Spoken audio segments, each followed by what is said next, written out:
नमस्ते साथियों, मेरा नाम परमानंद धनगर है। मैं नीमच ज़िले का निवासी हूँ और पटवारी परीक्षा में अभी मेरा हाल ही में चयन नीमच ज़िले से ही हुआ है। मेरिट 3 आई है और मेरे परीक्षा में 146 नंबर थे। नॉर्मलाइजेशन में मेरे 153 नंबर हुए हैं और जिसकी वजह से मेरा सिलेक्शन हुआ है। और मैंने इसके लिए काफ़ी मेहनत की है, दिन रात मेहनत की है और काफ़ी लंबे समय की प्लानिंग के बाद मेरा ये सिलेक्शन हुआ है। इस वीडियो में हम जानेंगे मेरी मेहनत के बारे में, मेरी जर्नी के बारे में कि किस तरीके से मैंने यहाँ पर तैयारी की, मेरी कॉपियाँ, मेरी किताबें, सभी के बारे में बताऊँगा और कितने सालों की मेहनत है, सभी से आपको रूबरू करवाऊँगा। तो वीडियो पूरा ज़रूर देखें और फिर अपने कमेंट में ज़रूर राय दें कि क्या फर्जीवाड़ा हुआ है या नहीं हुआ। और अगर आप फर्जीवाड़ा हुआ है, अगर ऐसा कुछ है तो उसकी जाँच होनी चाहिए। इसके लिए हम कतई मना नहीं करते हैं, लेकिन हमारी नियुक्ति नहीं रोकी जाए क्योंकि हमने कुछ गलत नहीं किया है। और जाँच नियुक्ति देने के बाद भी जाँच चलती रहनी चाहिए, उसमें कोई समस्या वाली बात नहीं। और अगर हमने कुछ फर्जीवाड़ा किया या किसी ने भी कुछ भी फर्जीवाड़ा किया तो उसकी जाँच में अगर पाया जाएगा तो उसको हटाया जाएगा। अभी भी कई सारे ऐसे लोग हैं जिनको नौकरी पर लगाने के बाद भी बर्खास्त किया जा रहा है और डबल एग्ज़ाम होने का कोई ऑप्शन नहीं होता है। आप सब भी जानते हैं अगर डबल एग्ज़ाम जो होती है तो अभी तो कोई एग्ज़ाम होने का नहीं है। सरकार अगर पलट गई, सरकार अगर वापस आई तो फिर से 5 साल लगेंगे और वो तो एग्ज़ाम वैसे भी होनी है। और अभी जिन्होंने मेहनत से सिलेक्शन लिया है उनको कोई समस्या नहीं है, वो वापस डबल सिलेक्शन पूरी तरीके से ले सकते हैं। लेकिन उसके लिए आपका ही कॉम्पिटिशन हाई हो जाएगा और इस वजह से मैंने अभी एमपी पुलिस में फॉर्म भी नहीं डाला है। और मैं इससे पहले आबकारी में क्वालिफाइड हूँ। आबकारी मेरे 75 नंबर थे। अभी जेल प्रहरी में मेरे 77 नंबर है। जेल अधीक्षक में मेरे 80 नंबर आए हैं। आज मैं ग्रुप 4 का एग्ज़ाम देकर आया हूँ, मेरे 72 नंबर है। तो ऐसा नहीं है कि आप कोई एग्ज़ाम हम निकाल नहीं सकते, बहुत मेहनत करते हैं उसके लिए और वही ज़रिए मैं आप सबके सामने यहाँ पर बताना चाहता हूँ।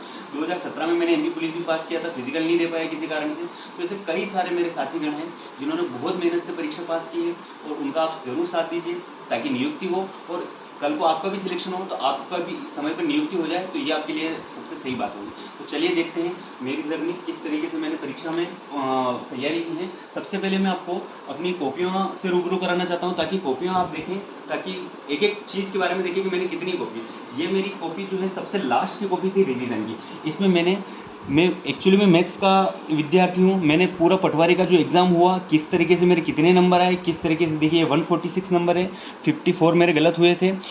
पूरी तरीके से लिख रखा है, एक एक चीज़ का जो कॉन्सेप्ट है मैंने यहाँ पर बता रखा है। ये मैं डेली रूटीन में लिखता था, ये आपको पढ़ने लायक नहीं है ताकि कल को क्या करना चाहिए, आज क्या करना चाहिए। इसी के तरीके से मैंने कुछ डायरियाँ भी हैं मेरी यहाँ पर। डायरी में आपको बताऊँगा नहीं, मैं डेली का रूटीन बनाता था, इतना मुझे टॉपिक पढ़ना है। ये मेरा कंप्यूटर का रिवीजन है, इसमें मैंने हिंदी का रिवीजन बनाया है। ठीक, ये पूरा तरीके से आखिरी मेरे ब्रह्मास्त्र कॉपी है जो आज भी मैं पढ़कर गया था। इसमें सभी विषय मैंने दे रखे हैं। यहाँ पर साइंस का रिवीजन है, इससे इधर अगर आप देखेंगे तो मैनेजमेंट का रिवीजन है और ये जीके का है और लास्ट में मैंने इंग्लिश का भी यहाँ पर रिवीजन कर रखा है। ठीक है, ये तो मेरी रिवीजन की कॉपी है। मैं जल्दी जल्दी आपको हर एक कॉपी बता देता हूँ। देखिए इसमें ये मेरी पूरी आप देख सकते हैं मैनेजमेंट की कॉपी बनाई है मैंने। मैनेजमेंट की पूरी तरीके से मेरी कॉपी यहाँ पर बनी हुई है।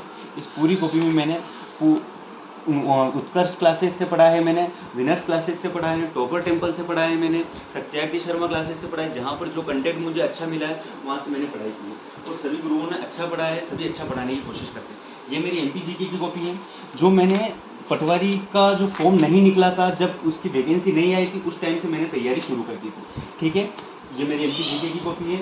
इसी तरीके से आपको और भी कॉपियाँ मैं आपको यहाँ पर बताना चाहता हूँ। जैसा आप देख सकते हैं पंचायती राज, ये आप देख सकते हैं इसमें मैंने पूरा पंचायती राज पढ़ रखा है। जबकि इस पूरे पंचायती राज, ये पंचायती राज व्यवस्था, जब आप वैकेंसी नहीं आती तभी तैयारी शुरू कर देनी पड़ती है, तब जाके किसी का सिलेक्शन हो पाता है। इसमें मैंने पूरा पंचायती राज यहाँ तक जो योजना है सभी यहाँ तक पूरी कंप्लीट करके रख रखी थी। फिर मैंने यहाँ से कोई मध्य प्रदेश फिर डबल से शुरू किया। ये दोनों मेरे एमपीजीके की कॉपियाँ हैं। ठीक है, इसके अलावा मैं आपको बताऊँ, ये मेरी पूरी संविधान, हिंदी और कंप्यूटर की कॉपी है। आप देख सकते हैं इसमें मैंने हिंदी अलग अलग सेक्शन में बांटा, इसलिए बीच में कुछ पेज आपको खाली मिलेंगे। इसके बाद ये आपको मेरी कॉपी दिख सकती है जिसमें मैंने शुरू में कुछ सवाल कर रखे हैं, संविधान के बारे में बताया गया, जैसा कि संविधान उस कॉपी में भी था। और मैंने इंग्लिश जो पढ़ी है विनर्स क्लासेस से पढ़ी है, बहुत अच्छा पढ़ाया है। तो लेकिन जो भी है सभी ने अच्छा पढ़ाया है, लेकिन मेरी तैयारी के बारे में मैं आपको बताना चाहता हूँ। इसके अलावा मैं आपको यहाँ पर बताता हूँ, ये टोटल जीएस जीके की कॉपी है जो गौरव सर की है, गौरव उत्कर्ष क्लासेस सर की। करंट अफेयर की मैंने पूरी कॉपी पढ़ी है। ये इसमें 7 फेरों की सीरीज जो उनकी चलती है उसको मैंने पूरा किया है और साइंस को भी मैंने यहाँ पर किया। ठीक है, इसमें ये मेरी मैथ्स के कुछ रिवीजन के सवाल यहाँ पर मैं करता था। ठीक है, और इसके अलावा मैं आपको यहाँ पर बताना चाहता हूँ, ये मेरी कुछ कॉपी है जिसमें हिंदी आपको मिलेगी और कुछ जीके के क्वेश्चंस मिलेंगे। ये मेरी पूरी तरीके से मैथ्स की रिवीजन की कॉपी होती है। चूँकि मैं मैथ्स ज़्यादा करता नहीं हूँ, मैथ्स क्योंकि मैं खुद मैथ्स 11th-12th को पढ़ाता हूँ, तो इसलिए मुझे मैथ्स में कोई समस्या नहीं आती, इसलिए मेरा सिलेक्शन हुआ। इसके अलावा मैं मेरी किताबों के बारे में बताना चाहता हूँ। CPCT मैंने निकाली है, इसलिए कंप्यूटर में कोई समस्या नहीं है। कंप्यूटर परीक्षा मंथन से पढ़ा है। ये मेरे दोस्त से मैंने पुरानी किताब मिली, लेकिन फिर भी मैं लेकर आया। इससे मैंने इंग्लिश की तैयारी की है। ये जो आप सामान्य प्रबंधन की मैनेजमेंट की बात करें, इसके अलावा मेरे पास 2 बुक और थी मेरे दोस्तों के पास, जिनकी एग्ज़ाम बाद में हुई है, उनको मैंने दी है। NCERT को मैंने प्रेफरेंस दिया है। 11th की NCERT मैंने तब से पकड़ ली थी जब आबकारी की परीक्षा में माध्यिका बहुलक के बारे में पूछा गया था। तब से मैंने इस पूरी को डिटेल में लिया कि क्या क्या पूछ सकता है, कभी पटवारी में भी इतना पूछ सकता है, इतना पढ़ना पड़ता है। देखिए ये किताब देखिए, ये ग्रामीण अर्थव्यवस्था में पंचायती राज जब वैकेंसी आई ही नहीं थी, जब पहले वाला पुराना सिलेबस मैंने पूरा कंप्लीट कर लिया था, और उस टाइम पर भी मेरे टेस्ट में 90 नंबर 85 नंबर आते थे, तो कैसे मैं फर्जी सिलेक्शन ले सकता हूँ। इससे मेरे साथी कई सारे हैं जो कि फर्जी सिलेक्शन नहीं लिया है उन्होंने। ये मेरी पूरी संविधान की किताब है जिसको मैंने दिया है। ये देखिए राजस्थान की सिखवाल की हिंदी की किताब से प्रेफरेंस दिया मैंने। ल्यूसेंट की किताब को मैंने अच्छी तरीके से किया। ये तो यूनिक के अंदर कुछ नहीं है, सब पढ़ रखा है मैंने, आप सब यहाँ पर देख सकते हैं। सब तरीके से मैंने पढ़ाई की है इसमें, सब आप देख सकते हैं। ठीक है, जहाँ जहाँ जो मुझे मिला। ये गौरव सर की करंट अफेयर की, मुझे लगा करंट अफेयर के 2-4 क्वेश्चन पूछे जा रहे हैं, तो मैंने यहाँ से करंट अफेयर भी पढ़ना शुरू कर दिया। आप यहाँ पर पूरी तरीके से देख सकते हैं। इसके अलावा मैं टेस्ट कॉपी भी बताऊँगा आपको। ये 9th की पूरी NCERT आप पूरी देख सकते हैं। मैंने पूरी NCERT ढंग से पूरी तरीके से पढ़ रखी, एक एक टॉपिक ये पूरा हाईलाइट कर रखा है। और आप बोलते हैं कि फर्जीवाड़ा किया है। ये 10th की NCERT आप देख सकते हैं, जिसको मैंने पूरी तरीके से निशान लगा लगा कर हर एक टॉपिक को अच्छी तरीके से पढ़ा है। इसके अलावा ये मेरी रीजनिंग की बुक है, जो मुझे पढ़ने की कम आवश्यकता पड़ी, लेकिन फिर भी मैंने कुछ टॉपिक यहाँ से कवर किए हैं जो जो मेरे करने को थे। इसके अलावा मेरे पास मैथ्स के बहुत सारे टॉपिक हैं जिनको मैंने कवर किया है मथुरिया की बुक से।